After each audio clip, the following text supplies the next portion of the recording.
Hello, welcome to another edition of our toy review. This time we feature the Chevrolet Camaro Concept. Okay, so it looks so familiar kasi ito yung ginawang model ng Hasbro for Bumblebee. Actually, it was manufactured by Chevrolet in the United States. So naglabas din sila ng diecast toy nito, which was manufactured by Jada.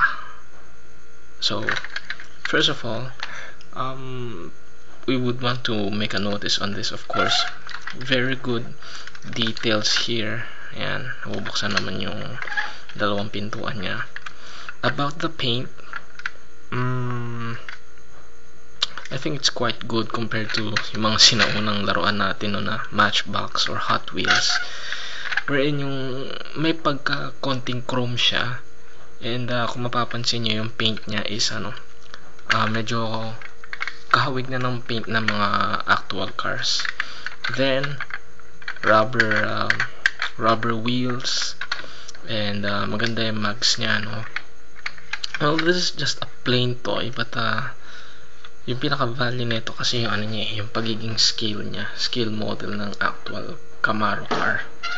And it's quite good. Ito, mapapansin nyo, meron pang dito. Meron pa siyang print out dito ng Camaro. The word Camaro. Medyo malabo lang ata. Hindi na manonotice dito. But all in all, actually this is a very good scale model. Kuhang-kuha niya yung nasa pelikulang Transformers, si Bumblebee.